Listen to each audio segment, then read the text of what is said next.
When it comes to becoming a permanent resident in Canada, we have two common routes, which are the federal skilled worker route and the study route. Between these two, which one really gets you faster to achieving your permanent residency goal? Let's break it down. There are lots of pathways to becoming a permanent resident in Canada, but the federal skilled work program and the study route, these are the most common or talked about pathways to becoming a permanent resident in Canada. So for the federal skilled work program, you have to come in with your experience and you are coming directly as a permanent resident after you have met the requirements. Now, why for the study route, you come in as a student, then transition to your permanent residency status after you have met the requirements. So it's important for you to understand that these are different journeys, but there are requirements you must meet. Now, let's talk about the federal skilled worker program. So this is a pathway that you either apply outside Canada or inside Canada. But what matters most is meeting up with the basic requirements. And one of them is you must have at least 1 year of skilled work experience. Then you also need to meet up with the language requirements with an average of CLB 7, either in your English or French. But most times I encourage people, if you can combine both, good.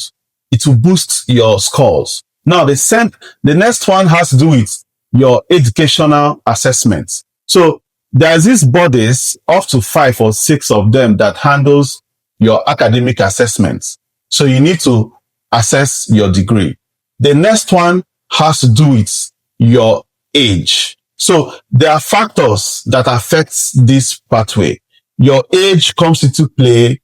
Your level of education comes into play. Like people that have a master's or a higher degree have higher chances. So your level of education comes into play and your years of work experience. So someone that has 1 year work experience cannot compete with someone that has up to 5, right? So these are factors that comes into play when it comes to what is known as the CRS score, the comprehensive ranking system. You can Google it. This will help you to know your eligibility or give you an idea of where you stand. Now, let's talk about the study route. And one key thing you need to note is what is known as postgraduate work permits. You only get this after you have completed your studies. Because as a student, you are permitted to work, but not full time. You are permitted to work for at least 23 hours, which is relatively nothing. But no employer can employ you with an active student permit for a full-time role. So until you have graduated, you will now be given a postgraduate work permit. So with that, an employer can employ you for a full-time position. And with this postgraduate work permit, you have up to 3 years to gain Canadian work experience. But you don't need to wait for these 3 years to elapse before you start applying for your PR, right? So once you get at least 6 months of full-time work experience, you start applying for your permanent residence immediately. And for study route, your permanent residency application process goes through what is known as Canadian Experience Class, which is different from the federal skilled worker route, which goes through the express entry route. So these are two different things. Now let's talk about the struggles. When you compare both, coming as a student, you are being faced with cost of tuition and living expenses, because with your 23-hour work in a week, it doesn't match up with your daily expenses. So that's a struggle. Now, as regards to the processing time, it takes longer. But most times you have the flexibility of changing your location and keying into other programs like provincial nominee programs. So if you're in Ontario and the program doesn't seem to favor you, you can relocate to another province. Like you can come to Manitoba or you can go to British Columbia. So there's that flexibility, but the time frame is always a factor. Now, but as a field worker program pathway, with that, your struggle there has to do with the points. You have your age, you have the time is going, you need to invest in your education. Most likely, if you have a first degree, you have to go and get a second degree to boost your score. So these are factors that kind of plays out when you are talking of the struggles. And most importantly, your language.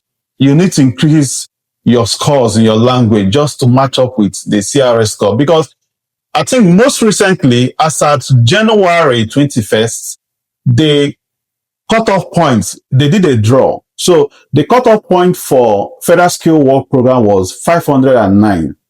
So, and 509 is the least person invited to apply. And while for the Canadian Express experience class was around 511, right? And these are the lists, mean that there are people that have higher than that in the pool. So, but if you want to know more about this, just Google it or check out most of the video I have done where I spoke extensively about being in the pool, how to apply, and most of the requirements you need to catch up with. So that is that from me, but just have it in mind that Canada keeps adjusting their immigration policies. And this is primarily for the purpose of balancing the population growth and available services, especially the housing, right? So, but to keep up to date, I would advise you to check out IRCC, which is the Canadian Immigration Platform, where you get information. So IRCC stands for Immigration, Refugees, and Citizenship Canada, right? So check it out for latest information. But before I go, let me ask you a question. Have you subscribed to my YouTube channel? Please check it out with the same hashtag Ozoblaze. Follow, like, and engage. Let's continue to build a community that will help everyone to grow as professionals in Canada. We shall get there. Cheers.